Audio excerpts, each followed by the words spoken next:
Saudara-saudara sekalian, orang rekam karena apa? Karena mau dengar lagi. Nanti pulang ingat lagi. Jangan ada yang hilang. Nah, ini sikap yang dikatakan di sini. Cepat-cepat dengar. Cepat-cepat terima.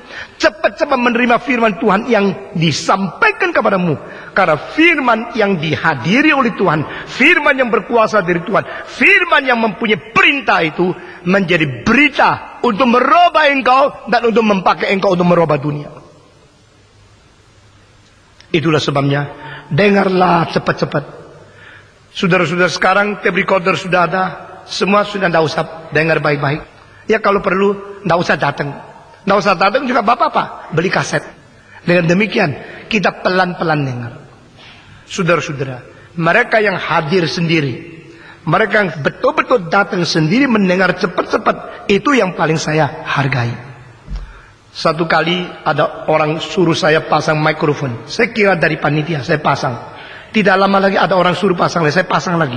Setelah pasang 3, baru saya sadar kok banyak sekali ya. Lalu sadar ini apa? Ini tape recordernya saya sendiri. Saya langsung buang dia.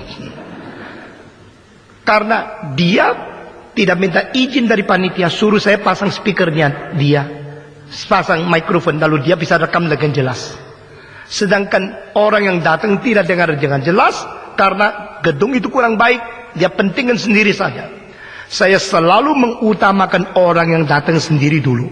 Karena orang yang datang sendiri harus bangun pagi.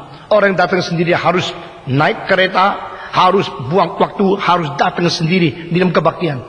Itu dihargai lebih daripada mereka yang tidak mau datang, cuma kirim uang belikan kaset saja. Karena saya sudah bisa dengar. Dengar cepat-cepat, ini adalah perintah Alkitab. Dengar sendiri, dengar baik-baik, dengar dengan menerima, dengar cepat-cepat. Tetapi kalimat selanjutnya dikatakan, bicara pelan-pelan. Apa sebab? Karena setelah dengar, jangan reaksi dulu, pikir dulu. Setelah dengar firman Tuhan, jangan lawan dulu, renung dulu. Mengapa banyak orang tidak bisa tunggu? Mereka cepat-cepat mendengar, cepat-cepat bereaksi. Karena pertama, saya menemukan beberapa sebab. Kenapa orang bereaksi dengar khotbah, mereka tidak setuju langsung melawan? Pertama, karena konsep daripada pengkhotbah berlainan dan konsep yang mendengar. Maka, saya dah suruh. Kenapa kau dah begini? Mulai reaksi, bicara terlalu cepat. Kenapa? Karena konsep berbeda. Nah, saudara-saudara, konsep itu semua orang mempunyai. Semua orang mempunyai sifat individu, mempunyai sifat subjektif, mempunyai sifat pengalaman pribadi, mempunyai sejarah penerimaan konsep. Itu sebab pembentukan konsep menjadikan engkau seorang yang berpendirian. Tidak ada salahnya engkau mempunyai pendirian. Tidak ada salahnya engkau mempunyai tanggapan terhadap hal-hal tertentu yang sudah kau renungkan, sudah kau pikirkan. Itu pasti. Tetapi pada waktu konsep yang sudah dibentuk itu berlainan dengan konsep firman Tuhan, maka terjadi terbenturnya waktu engkau dengar. Nah, di sini engkau reaksi. Saya tidak senang khotbahnya dia. Saya tidak setuju khotbah hari itu. Silakan. Tetapi kalau yang khotbah berkonsep salah, yang melawan berkonsep betul, itu malah kita harus memuji yang berani melawan. Seperti Augustinus berkata, jikalau engkau menemukan khotbahku tidak sesuai dengan Alkitab, maka tinggalkanlah aku, kembali ke Alkitab. Dan di sini fair berarti boleh, kita setuju. Kalau yang mendengarkan khotbah mempunyai pendirian yang benar, teologi yang benar, lalu yang khotbah sembarangan, dia melawan itu, tidak apa. Tetapi saya sudah katakan dari bagian pertama, khotbah yang takut kepada Tuhan, berasal dari Tuhan dan dihadiri Tuhan dengan otoritas urapan Roh Kudus, itu ada khotbah yang pengkhotbah sendiri sudah bertanggung jawab kepada Tuhan dengan sungguh-sungguh mengerti dan diurapi dan dihadiri oleh Tuhan. Dia memberitakan firman dari Tuhan. Maka konsep kita kalau berbeda, kita jangan terlalu cepat melawan. Itu namanya bicara pelan-pelan. Dengar cepat-cepat, bicara pelan-pelan. Karena apa? Karena konsep kita berlawanan dengan konsep Alkitab. Maka yang perlu dikoreksi adalah konsep kita, bukan Alkitab yang perlu dikoreksi. Tetapi orang-orang rasional, orang-orang komunis, orang-orang ateis, orang-orang sekular, orang-orang postmodern, orang-orang yang self-centered people, mereka begitu baca kitab dengan firman, mereka langsung tidak setuju. Karena apa? Mereka anggap diri pintar. Nah, saudara-saudara kalian, maka sebab kedua, kenapa kita tidak bisa terima firman yang ditaburkan, yang sungguh-sungguh firman Tuhan? Karena kita memang mempunyai sifat yang sudah kaku, hanya membenarkan diri saja.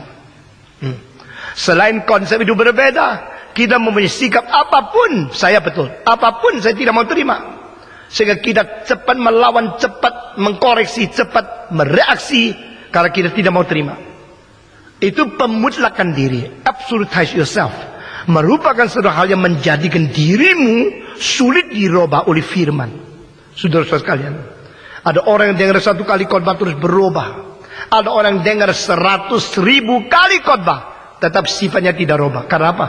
Dia tidak bersedia untuk berubah. Kenapa ke gereja? Kenapa mesti dengar? Hanya membuktikan dia orang Kristen yang rajin, supaya orang lain puji dia.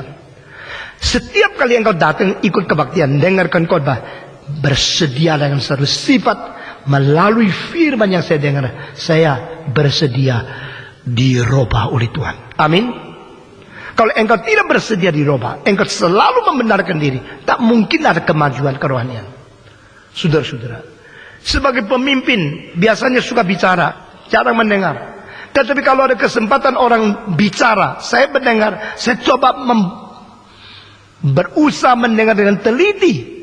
Nah, kalau betul ada sesuatu konsep yang benar di antara apa yang saya dengar yang boleh merubah saya harus bersedia untuk dirubah.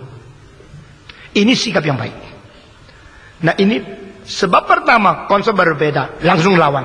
Sebab kedua, membiasakan diri, memudahkan diri, tidak mau dirubah, maka lawan.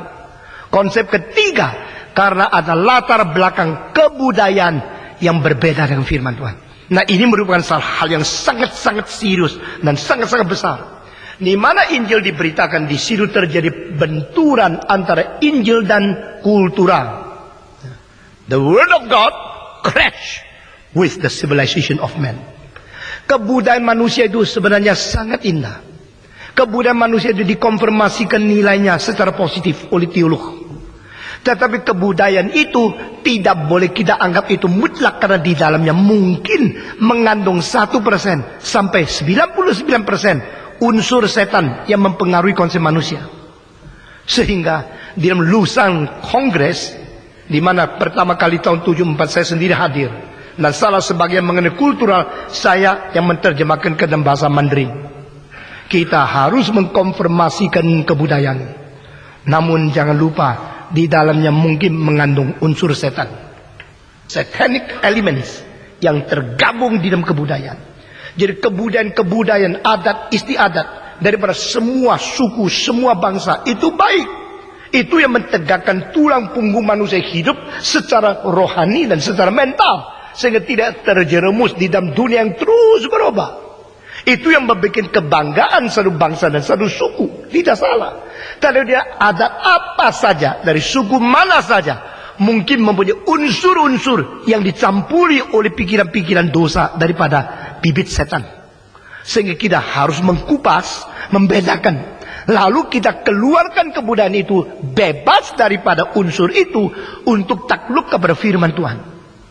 Alkitab berkata di dalam 2 Korintus pasal 10, Paulus berkata, mari kita tawan kembali pikiran-pikiran yang sudah tertawan, dan kita merobohkan itu benteng-benteng dari pikiran, membawa mereka kembali kepada Allah di dalam Kristus.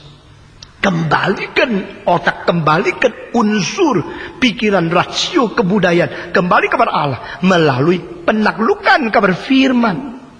Nah, ini satu hal yang besar sekali, yaitu apa yang saya tadi katakan mengenai culture mandate. Di dalam khotbah-khotbah terus menerus setelah GRI didirikan, saya percaya banyak konsep saudara yang dulu engkau kira benar, sekarang engkau mulai sadar itu salah.